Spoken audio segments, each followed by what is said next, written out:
Tere, head vaatajad ja kuulajad! Täna on juba 6. mai ja vaatame, mis viljaturul uudist on.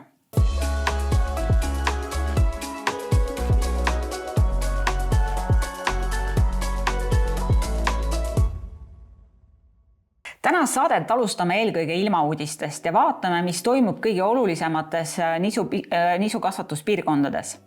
Kui alustada Euroopast, siis nimelt kõige suuremad piirkonnad nagu Prantsusmaa ja Saksamaa on viimasel ajal saanud vihma ja see vahepealne väike murenoot, mis oli siin Kesk-Euroopas, on mööda läinud ja põllud on saanud piisavalt niiskust ja olukord on palju parem.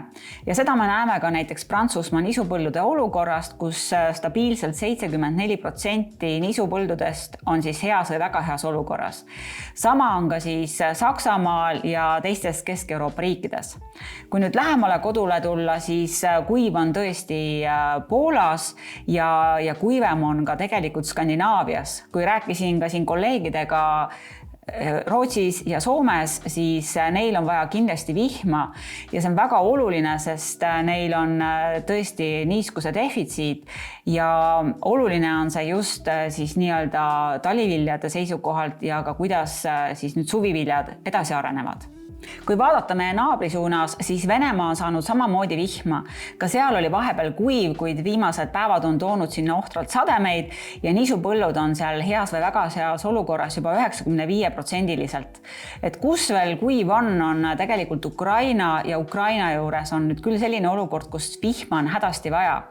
Kui me vaatame Venemaad, siis kohalikud peale neid sademeid juba prognoosivad kuskil selline 5-6 miljonit tonni rohkem niisu kui eelmisel aastal ja ukrainlased väga loodavad nüüd siin lähinädalatel sadametele, et see on väga oluline, sest ka eelmisel aastal tegelikult tuli Ukrainas kuskil selline 26 miljonit tonni nisu ja nüüd, kui on kuiv ja edasi taliviljad ei arene, siis võib ka jääda see samale tasemele kui eelmisel aastal. Kui vaadata nüüd kaugemale USA-sse, siis ka seal kõige olulisemas niisupiirkonnas Kansases tuli vihma rohkem kui võib-olla oodati ja ka seal on turg rahunenud, et praegu USA-s on samamoodi ilm siis hea. Kui me vaatame Kanada poole, seal võib-olla on natukene kuivem, kuid on ka ilmakaardil näha mõningaid sademeid. Huvitaval kombel on järgmiseks piirkonnaks tekkinud turuosaliste jutuainetes Hiina. Hiina nimelt toodab ju tegelikult palju rohkem niisu kui Euroopa Liit ja seal on praegu äärmiselt kuiv ja Hiinal on samamoodi vaja sademeid. Nii et Hiinal tuleb hoida nii-öelda pilku peal, et Hiina peab ilmtingimata midagi importima. Nüüd ongi väga oluline teada, et kui palju tal on järgnevatel kuudel vaja siis niisu importida, sest kui talivili seal ebaõnnestub ja niisusaak ikkagi jääb vähem, siis tegelikult turg loodab, et võib-olla Hiina on ikkagi sunnitud rohkem siis sisse tooma.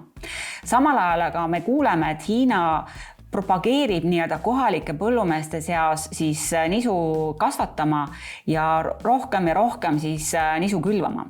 Nii et Hiinast on tekkinud üks väga oluline piirkond, mida me ka oma saadetes siin edaspidi kindlasti jälgime.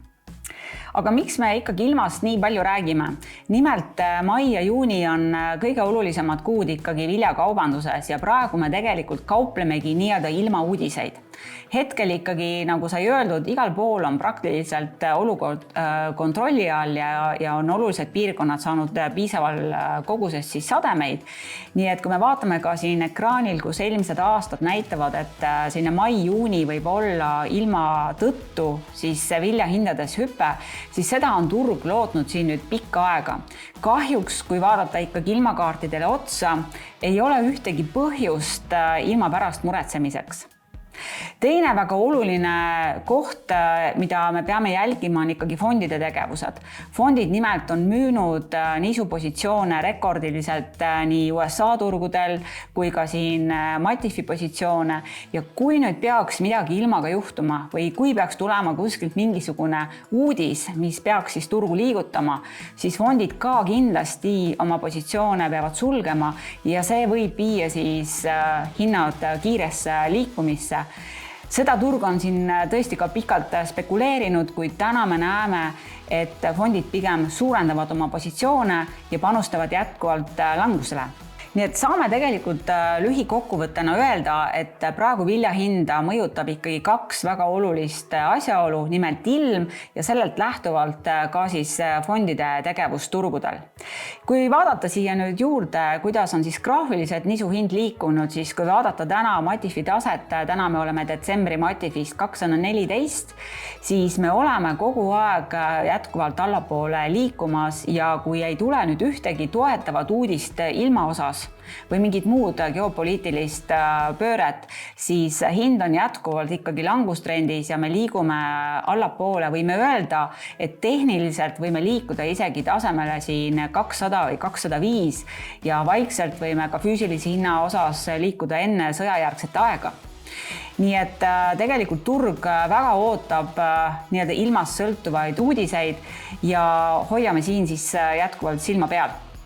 Kui küsida nüüd selliselt, et kas on veel midagi lisaks, mis võiks viljahinnale positiivselt mõjuda, siis tahtsin vaadata ka, kuidas on siis mais liikunud ja mis toimub maisiga, sest mais ja nisu tihtipeale ikkagi käivad käsikäes.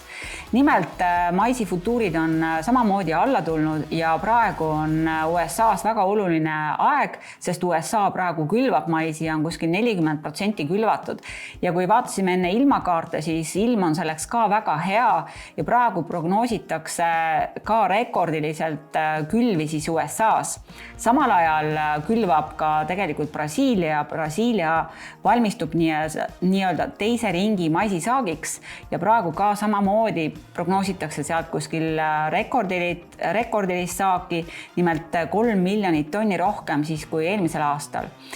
Nii et ka siin kahjuks ei ole nagu häid uudiseid, mis võiksid siis viljahinda toetada. Kui vaadata nüüd järgmist suurt kultuuri sojat, siis Brasiilia on sojakoristuse lõpetanud, saagikus äärmiselt hea. Brasiilia põllumehed praegu müüvad väga aktiivselt soja ja seda me oleme näinud ka oma sojahindades, sest sojahinnad on tulnud jätkuvalt allapoole.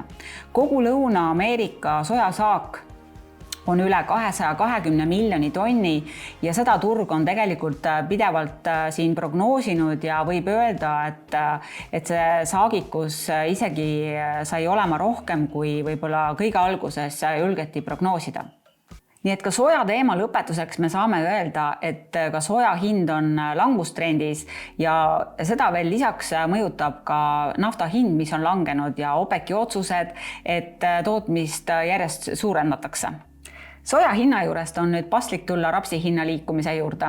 Rapsi Matif on täna 470 euro juures tonnist ja rapsi hind on meil siin kõikunud enam-vähem aknas 450-500 ja praegu tehniline pilt ka näitab, et sinna meil see rapsi hind enam-vähem ka jääb. Täna prognoositakse Euroopast 2 miljonit tonni rapsi rohkem kui eelmisel aastal. Eelkõige on oodata head saaki siin Leedust, aga ka Poolast ja Rumeeniast, Bulgaariast. Viimased päevad on aga näidanud, et Poolas on väga kuiv olnud ja ka Leedus on olnud öökülma ohtusid. Nii et täna ka turg otsib nii-öelda selles piirkonnas selliseid päästikuid, miks võiks rapsi hind üles minna. Kuna Poolas ja Leedus rapsipõllud praegu õitsevad, siis külmaoht võib mõjuda saagikusele väga halvasti.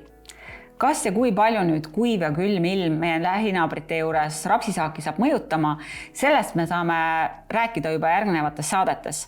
Vahepeal aga 12. mail tuleb välja USDA raport, kus esmakordselt prognoositakse siis 25. aasta saake ja see võib juba teisipäeval mõjutada viljaturgusid. Sellest aga järgmistes saadetes. Seniks kohtumiseni!